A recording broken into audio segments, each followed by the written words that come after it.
Hi friends, ఈరోజు వీడియోలో మనము బ్లౌజ్కి షేప్ బెల్ట్ అనేది ఇన్విజిబుల్గా ఏ విధంగా వేయాలో తెలుసుకుందాము. ఇక్కడ నేను డాట్స్ కూడా ఇన్విజిబుల్గా వేశాను. దీనిని ఏ విధంగా వేయాలో ఇంతకుముందు వీడియోలో ఎక్స్ప్లెయిన్ చేశాను. మీకు ఎవరికైనా కావాలనుకున్నట్లయితే కామెంట్ బాక్స్లో వీడియో లింక్ అనేది పిన్ చేస్తాను, చూడండి. ఈరోజు వీడియోలో మనము షేప్ బెల్ట్ అనేది ఇన్విజిబుల్గా ఏ విధంగా వేయాలో తెలుసుకుందాము. ఇక్కడ ఒకటి లైనింగ్ భాగము, ఒకటి వచ్చేసి మెయిన్ క్లాత్ భాగము. ఇక్కడ లైనింగ్ క్లాత్కి అటాచ్ చేశాను అనమాట. అంటే 2 వరుసలు వేసుకుంటే తక్కువ అవుతుంది, అటాచ్ చేశాను. మనకి ఉక్సపట్టి గాజపట్టి ఉంటుంది కదా, దాన్ని సగభాగాన్ని కట్ చేసి రెండిటికి అటాచ్ అనేది చేశాను. అటాచ్ చేస్తే కరెక్ట్గా సరిపోతుంది. ఇప్పుడు మనకి షేప్ బెల్ట్ యొక్క పొడవు మరియు వెడల్పు ఎంత ఉందో తెలుసుకోవాలి.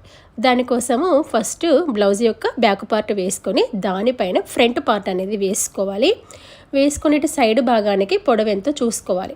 ఇక్కడ బ్యాక్ పార్ట్కి ఇంకా నడుం పట్టి వేయలేదు కాబట్టి ఒక 1/2 ఇంచు వదిలివేయండి. వదిలివేస్తే ఇక్కడ మనకి దాదాపుగా 2.75 ఇంచులు అనేది ఉంది. అంటే దాదాపుగా 3 ఇంచులు అనేది ఉందన్నమాట ఇటువైపు, అంటే సైడ్ వైపు అనమాట. ఇక్కడ వెడల్పు కనుక చూసుకున్నట్లయితే ఇక్కడ చూడండి, మనకి షేప్ బెల్ట్ కటింగ్ ఉంది కదా, అక్కడి నుంచి చూడండి ఇలా చూసుకుంటే మనకి దాదాపుగా 10.5 ఇంచులు అనేది ఉంది. అంటే ఇక్కడ మనకి మొత్తం ఎంత 11.5 కదా, అంటే ఒక 1 ఇంచు తగ్గించుకుంటే 10.5 అనమాట. మీకు ఇక్కడ మళ్ళీ చూపిస్తున్నాను చూడండి, కరెక్ట్గా 10.5 ఇంచులు అనేది ఉంది. అంటే ఇక్కడ మనకి వెడల్పు అనేది 10.5 ఇంచులు ఉండాలి, పొడవు అనేది అటు సైడ్కి 3 ఇంచులు అనేది ఉండాలన్నమాట. దీనికి తగ్గట్టుగా ఇప్పుడు మనము మార్కింగ్ అనేది పెట్టుకోవాలి. ఇక్కడ మనకి మొత్తం ఎంత 10.5 ఇంచులు. ఇది మనకి ఒరిజినల్ అనమాట. మీరు ఒకవేళ ఎక్కువగా ఉంటే కనుక సేఫ్టీగా ఉంచుకోండి. అటాచ్ చేసిన తర్వాత ఎక్కువైతే కట్ చేసుకోవచ్చు, మరి ఆడికాడికి ఉంచుకోవాల్సిన అవసరం లేదు, ఎక్కువైనా ఉంచుకోండి. నేను సేఫ్టీకి ఇలా ఎక్కువ తీసుకుంటున్నాను, చూసారా. ఈ విధంగా ఒక 1/2 ఇంచు ఎక్స్ట్రా తీసుకుంటున్నాను. ఇక్కడ నుంచి ఒక 4 ఇంచులకి మార్కింగ్ అనేది పెట్టుకోవాలి. ఇలా మార్కింగ్ పెట్టుకొని ఇక్కడ స్ట్రైట్గా ఒక లైన్ అనేది తీసుకోవాలి. తీసుకున్న తర్వాత ఇక్కడ మళ్ళీ ఒరిజినల్ కొలత కనుక చూసుకున్నట్లయితే మనము 2 ఇంచులు ఎక్స్ట్రా తీసుకుంటాం కదా, ఆ 2 ఇంచులకి మార్కింగ్ పెట్టుకోండి. ఇది మనకి ఒరిజినల్ కొలత, ఆ 2 ఇంచులు అనేది ఎక్స్ట్రా ఖర్చు అనమాట. చూడండి, ఇది మనకి ఒరిజినల్ కొలత, ఇది మనకి ఎక్స్ట్రా ఖర్చు. ఇలా ఈ విధంగా మార్కింగ్ పెట్టేసుకోండి.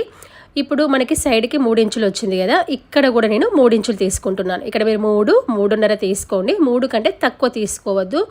ఎందుకంటే ఇటు వైపు కూడా 3 వచ్చింది కదా, మధ్యలో ఒక 1/2 ఇంచు డౌన్ చేసుకోవాలి. అంటే ఎంత 2.5.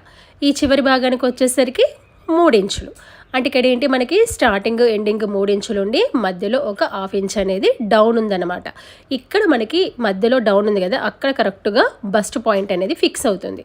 ఇలా విధంగా మార్కింగ్ పెట్టుకున్నాం కదా, మార్కింగ్ పెట్టిన భాగాన్ని కట్ చేసుకోవాలి. ఇలా మార్కింగ్ పెట్టుకొని ఇక్కడ మీరు సైడ్ ఎంతైతే ఉందో దానితో పాటు ఈక్వల్గా కానీ ఎక్కువ కానీ ఉండాలన్నమాట. ఉక్సపట్టి కాజాపట్టి వైపు తక్కువైతే ఉండద్దు. ఇక్కడ 3 ఇంచులు తీసుకొని మధ్యలో 2.5 తీసుకున్నాను. ఇక్కడ మీకు అందాదాగా ఏర్పడడానికి ఒరిజినల్ కొలత ఎక్స్ట్రా ఖర్చు పెట్టాను. అదేవిధంగా మిడిల్ పాయింట్ అంటే 4 ఇంచులు ఇలా పెట్టేశాను అన్నమాట. ఇలా పెట్టేసుకొని ఇక్కడ కొంచెం షార్ప్గా కర్వ్ అనేది రావాలి. ఇలా మార్కింగ్ పెట్టుకొని మార్కింగ్ పెట్టిన భాగాన్ని కట్ చేసుకోవాలి. ఇక్కడ నేను 2 వరుసలు వేశాను చూడండి. మనకి లైనింగ్ క్లాత్ 2 వరుసలు, మెయిన్ క్లాత్ కూడా 2 వరుసలు అనేది రావాలి. మనకి మెయిన్ క్లాత్ మధ్యలో లైనింగ్ భాగాన్ని వేసుకోవాలి. ఇది ఉక్సపట్టి గాజపట్టి వైపు అని గుర్తు కోసం ఇలా వేశాను చూడండి. ఇలా ఒకటి రైట్ భాగానికి, ఒకటి లెఫ్ట్ భాగానికి అన్నమాట. ఇప్పుడు మనం దీన్ని మెయిన్ క్లాత్ మధ్యలో వేసుకొని అటాచ్ చేసుకోవాలి. ఒకవేళ మీ క్లాత్ తక్కువ ఉన్నట్లయితే పైన మెయిన్ క్లాత్, కింద లైనింగ్ ఉంచేసుకొని మధ్యలో వేరే క్లాత్ కూడా వేసుకోవచ్చు. నాకైతే ఇక్కడ సరిపోయింది. ఇది వచ్చేసి మెయిన్ క్లాత్ అనమాట. ఇక్కడ నేను ఇన్విజిబుల్ వేస్తున్నాను కాబట్టి లైనింగ్ భాగాన్ని మెయిన్ భాగాన్ని కలిపి ఒకేసారి అంటే 4 వరుసలు కలిపి కుట్టు అయితే వేయట్లేదు. ఇలా వీడియోలో చూపిస్తున్న విధంగా ఒక వరుసలో వేస్తున్నాను చూడండి. ఇలా మెయిన్ క్లాత్ పైన వేసుకొని లైనింగ్ భాగాన్ని చుట్టూలా కుట్టు వేసుకోవాలి. ఒకవేళ మనం మామూలుగా వేసుకోవాలనుకున్నట్లయితే డైరెక్ట్గా డబల్ ఫోల్డ్ వేసుకొని చివరి భాగాన కుట్టు వేసుకుంటే సరిపోతుంది. ఇలా డబల్ ఫోల్డ్ వేసి ఇక నేను వేయాలి అనుకోవట్లేదు కదా, ఇన్విజిబుల్ వేద్దాం అనుకుంటున్నాను కాబట్టి ఇలా పరిచేసి ఇలా కరెక్ట్గా లైనింగ్ భాగం యొక్క ఎడ్జ్ భాగాన కుట్టు వేస్తున్నాను. ఇప్పుడు మనకి ఎక్స్ట్రా క్లాత్ ఉంది కదా, మెయిన్ క్లాత్, దాన్ని కట్ చేసుకోండి. ఇక నా క్లాత్ ఎక్కువగానే ఉంది, తక్కువ ఉంటే కనుక మనకి ఆడికాడికి సరిపోతుంది. ఇలా మనము ఒక సైడు అంటే లైనింగ్ భాగాన్ని జాయిన్ చేస్తాం కదా, సేమ్ ఇదే విధంగా రెండో వైపున కూడా జాయిన్ చేసుకోవాలి. సేమ్ ఇదే మెథడు. మెయిన్ క్లాత్ పైన లైనింగ్ భాగాన్ని వేసుకొని చుట్టూ కుట్టు వేసుకోవాలన్నమాట. చూడండి, ఇప్పుడు డబల్ ఫోల్డ్ వేసుకోవాలి. చూసారా, ఈ విధంగా ఇలా ఒకటి అటాచ్ చేసుకున్నాం కదా, సేమ్ ఇదే విధంగా మనము ఇంకొక దాన్ని కూడా వేసుకోవాలి. జస్ట్ ఉక్స్ పట్టి కాజపట్టి అటు నుంచి జాయిన్ చేయాలని చెప్పేసి గుర్తు కోసం ఇలా చిన్న కటింగ్ అనేది ఇచ్చాను. సేమ్ ఇదే విధంగా రెండోది కూడా ఒకటి రైట్కి ఒకటి లెఫ్ట్కి అన్నమాట. ఇక్కడ నాకు పైన కింద మెయిన్ క్లాతే కాబట్టి మీరు ఎటు నుంచి వేసుకున్నా కూడా ఏమీ కాదు. ఇప్పుడు నేను రైట్ భాగం చూపిస్తున్నాను చూడండి. ఇలా సరి చూసుకుంటున్నాను సరిపోతుందా లేదా అని చెప్పేసి. ఇలా మెయిన్ క్లాత్కి మెయిన్ క్లాత్ ఇలా 2 వరుసలు పట్టేసుకోండి.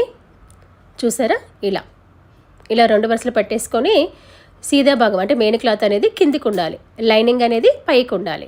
ఇక్కడ మనకి షేప్ బెల్ట్ కటింగ్ అనేది పెట్టాం కదా గుర్తు కోసము, అక్కడి నుంచి వేసుకుంటూ రావాలి. కరెక్ట్గా ఒక ఖర్చు లెవెల్లో కుట్టుకోవాలి. ఇక్కడ మీరు గమనించండి, నేను సేఫ్టీకి ఒక 1/2 ఇంచ్ అనేది ఎక్స్ట్రా తీసుకున్నాను. మనం ఎప్పుడు కానీ ఆడికాడికి అస్సలు కట్ చేయొద్దు, సేఫ్టీ కొంచెం ఎక్కువగానే ఉంచుకోవాలి. ఇలా ఒక కుట్టు వేసుకున్న తర్వాత ఇప్పుడు మీకు ఉల్టా సైడు అంటే రాంగ్ సైడు తిప్పి చూపిస్తున్నాను చూడండి. ఇది మనకి సీదా భాగం కదా అంటే కరెక్ట్ సైడు, ఓకే. ఇది వచ్చేసి రాంగ్ సైడ్ అంటే ఉల్టా సైడ్ అనమాట. ఇప్పుడు ఈ ఖర్చు భాగం ఉంది కదా, ఈ ఖర్చు భాగము లోపలికి వెళ్ళాలన్నమాట. చూడండి ఇప్పుడు ఈ చివరి భాగాన్ని ఇలా ఫోల్డ్ చేసుకోవాలి. ఫోల్డ్ చేసుకొని ఖర్చు భాగం అనేది లోపలికి వెళ్ళి ఇప్పుడు దీనిపైన కుట్టు అనేది వేసుకోవాలి. మనకి ఇన్విజిబుల్ షేప్ బెల్ట్ అనేది 2-3 రకాలుగా వేసుకోవచ్చు. అన్నిట్లోకెల్లా ఇది చాలా ఈజీ మెథడ్ అన్నమాట, ఓకేనా. బ్లౌజ్ పీస్ని ఇలా ఫోల్డ్ చేసి తిప్పడం అదంతా ఏం చేయకండి, అది కొంచెము అంటే ప్రాసెసింగ్ అన్నమాట, అది కొంచెం టైం టేకింగ్. ఇదైతే చాలా ఈజీగా ఉంటుంది. ఖర్చు భాగం అనేది లోపలికి పోనిచ్చి ఈ షేప్ బెల్ట్ యొక్క రెండో చివరి భాగాన ఇలా ఫోల్డ్ చేసుకొని ఇలా కరెక్ట్గా వీడియోలో చూపిస్తున్న విధంగా కుట్టు వేసుకోవాలి. ఇక్కడ మీరు కాస్త అటు ఇటు వేసారనుకోండి ముడత వస్తుంది, గమనించండి. ఎక్కువ లాగద్దు, లాగితే ముడత వస్తుంది అనమాట. ఇలా నిదానంగా సరి చూసుకోండి. చూసారా ఇలా చాలా సింపుల్గా వేసుకోవచ్చు చూడండి. ఇలా ఇక్కడ మీకేమైనా ఎక్కువ తక్కువ వస్తే తర్వాత కట్ చేసుకొని లెవెల్ చేసుకోవచ్చు అన్నమాట. నేను ఇంతకుముందు వీడియోలో కూడా ఇన్విజిబుల్ డాట్స్ అనేవి కూడా ఏ విధంగా వేయాలో చెప్పాను. మీరు ఎవరైనా వీడియో చూడకపోయినట్లయితే కామెంట్ బాక్స్లో పిన్ అనేది చేస్తాను చూడండి. ఇక్కడ చూడండి మనకి కొంచెం ఎక్కువ వచ్చింది కదా, దాన్ని కట్ చేసుకొని లెవెల్ చేసుకోవాలి. ఇక్కడ కొంచెం దారపోగులు వచ్చాయి, దీన్ని ఇలా కట్ చేసి కొంచెం లెవెల్ చేస్తున్నాను. నేను సేఫ్టీకి ఒక 1/2 ఇంచ్ ఎక్స్ట్రా తీసుకున్నాను చెప్పాను కదా, దాని ఇలా కట్ చేసుకొని లెవెల్ చేసుకోవాలి. ఇలా మనము రైట్ సైడ్ జాయిన్ చేసుకున్నాం కదా, సేమ్ ఇదే విధంగా మనము లెఫ్ట్ సైడ్ కూడా జాయిన్ చేసుకోవాలి. ఇక్కడ మనం లెఫ్ట్ సైడ్ జాయిన్ చేసుకున్నప్పుడు దీనికి రివర్స్ వస్తుందన్నమాట. ఇక్కడ మీకు వేసింది చూపిస్తున్నాను, రైట్ సైడ్ రాంగ్ సైడు. చూసారు ఇక్కడ మనకి 2 వైపులా నీట్ ఫినిషింగ్ అనేది ఉంది. ఇప్పుడు లెఫ్ట్ సైడ్ చూసుకున్నట్లయితే షేప్ బెల్ట్ వేసినప్పుడు మనకి షేప్ బెల్ట్ కిందికి వచ్చి బ్లౌజ్ పీస్ అనేది పైకి వస్తుందన్నమాట. చూడండి ఇలా కదా, ఇప్పుడు మనకి బ్లౌజ్ పీస్ పైకి వచ్చి షేప్ బెల్ట్ కిందికి వస్తుంది. ఇలా వేసుకున్నప్పుడు సరి చూసుకోండి, మెయిన్ క్లాత్కి మెయిన్ క్లాత్ చూసారా ఇలా అంటే 2 లోపలికి ఉన్నాయి, ఎదురెదురుగా ఉన్నాయి. ఇక్కడ మనకి బ్లౌజ్ పీస్ అనేది పైకి వచ్చి షేప్ బెల్ట్ అనేది కిందికి వస్తుందన్నమాట. గమనించండి ఇలా 2 వరుసలు తీసుకొని రెండింటి యొక్క సీదా భాగాలు ఎదురెదురుగా ఉండే విధంగా చూసుకొని కుట్టు వేసుకోండి. ఇది మనకి క్రాస్ పీస్ కాబట్టి లాగర్ అనుకోండి, అంటే ఇట్లా గుంజినట్టయితే ఇది ఎక్కువ వస్తుంది కాబట్టి గుంజొద్దు. మనకి కరెక్ట్గా వేసుకుంటే కనుక మనకి రైట్ సైడ్ ఎంత మిగిలిందో లెఫ్ట్ సైడ్ కూడా అంతే మిగులుతుంది షేప్ బెల్ట్ అనేది. లేకపోతే రైట్ సైడ్ తక్కువ లెఫ్ట్ సైడ్ ఎక్కువ అవుతుంది షేప్ బెల్ట్ అనేది. చూడండి ఇలా చూసారా, ఇంతకుముందు చెప్పాను కదా, సేమ్ అదే విధంగా ఖర్చు భాగాన్ని లోపలికి అనుకొని ఇలా షేప్ బెల్ట్ని లోపలికి ఫోల్డ్ చేసుకొని కుట్ట అనేది వేసుకోవాలి. ఇలా చాలా సింపుల్గా వేసుకోవచ్చు. అంటే దీనివల్ల మనకి యూజ్ ఏంటంటే మనకి లుక్ అనేది చాలా నీట్గా ఉంటుంది, బొటిక్ స్టైల్లో ఉంటుంది. కొంతమందికి ఏంటంటే ఇక్కడ దార పోగులు అంటే ఖర్చులు అంటే మనకి బూటా వచ్చిందనుకోండి, జరీ వచ్చిందనుకోండి, పోగులు అనేవి బాగా ఊడిపోతూ ఉంటాయి. సో ఈ మెథడ్లో మనము అంటే ఇన్విజిబుల్ మెథడ్లో వేయడం వల్ల మనకి ఏంటంటే ఈ జరీ దగ్గర బూటా దగ్గర మనకి ఊడిపోవన్నమాట. చూడండి ఇలా చాలా నీట్గా వేసుకోవచ్చు. చూడండి ఇలా ఖర్చు భాగం లోపలికి అనుకోవాలి. మీరు గట్టిగా లాగితే కనుక కొంచెం ముడతలు వస్తుంది. ఇప్పుడు చూడండి కొంచెం ఎక్కువ తక్కువ వచ్చిన దాన్ని ఇలా కట్ చేసుకొని లెవెల్ చేసుకుంటే సరిపోతుంది. ఇలా చాలా సింపుల్గా వేసుకోవచ్చు. ఇలా వేసుకున్న తర్వాత ఒకటిసారి మీరు చెక్ చేసుకోండి 2 కరెక్ట్గా వచ్చాయని చెప్పేసి, అంటే షేప్ బెల్ట్ కరెక్ట్గా వేసారా లేదనేది. ఉక్స్ పట్టి కాజా పట్టి వైపు చెక్ చేసుకోవాలన్నమాట. చూడండి చూసారా, ఇప్పుడు ఇలా 2 చెక్ చేస్తున్నాను, 2 మనకి సమానంగా వచ్చాయి. ఇప్పుడు మన దీనికి ఉక్స్ పట్టి కాజా పట్టి వేసుకోవాలి. మనం మామూలుగా ఏ విధంగా వేసుకుంటామో బ్లౌజ్కి అదే విధంగా వేసుకోవాలి. చూడండి ఇలా ఉక్స్ పట్టి వేసాను.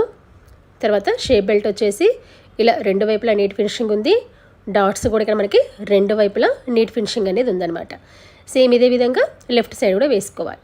ఇలా ఎంతో ఈజీగా షేప్ బెల్ట్ అనేది ఇన్విజిబుల్గా వేసుకోవచ్చు. అదేవిధంగా డాట్స్ కూడా ఇన్విజిబుల్గా వేసుకోవచ్చు. ఇది మనకి లుకింగ్ అనేది బొటిక్ స్టైల్లో ఉంటుంది, చాలా ప్రొఫెషనల్గా ఉంటుంది. కొత్త వాళ్ళు కూడా చాలా ఈజీగా వేసుకోవచ్చు. మీకు ఈ వీడియో నచ్చిందని అనుకుంటున్నాను.